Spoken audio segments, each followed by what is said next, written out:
Les principales missions sont de chauffer du métal dans un four ou une forge, de façonner du métal avec un marteau et une enclume pour créer des formes spécifiques, de créer des outils, de réparer et restaurer des objets en métal endommagés ou usés, de conceptionner et fabriquer des pièces en métal pour des projets architecturaux tels que des rampes d'escalier, des grilles et des portails. Et enfin de polir ces objets pour leur donner un aspect et une protection spécifiques.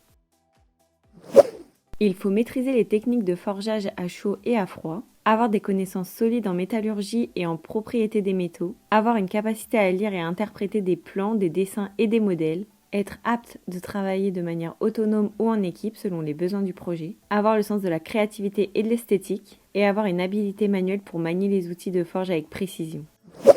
Vous pouvez commencer par un CAP forgeron. Vous pouvez continuer avec un bac pro technicien en chaudronnerie. Si vous avez déjà un CAP métallerie, vous pouvez continuer avec un brevet professionnel métallier. Pour obtenir un niveau bac plus 2, il existe le BTS Forge. Si vous souhaitez faire une reconversion professionnelle, il existe bien entendu des formations continues.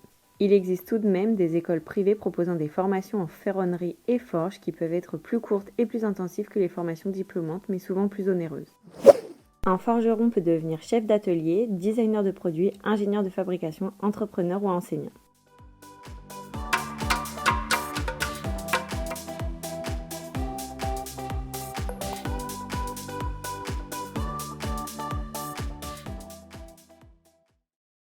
Alors dans mon métier, c'est de réaliser des ouvrages artistiques, des pièces uniques pour les clients.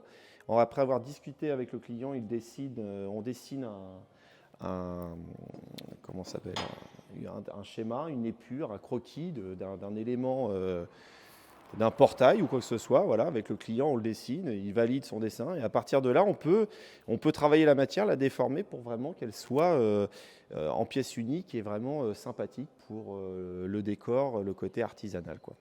Donc ça, c'est vraiment une grande passion, c'est de pouvoir travailler des pièces uniques et de déformer la matière par la chaleur pour avoir vraiment des formes vraiment sympathiques.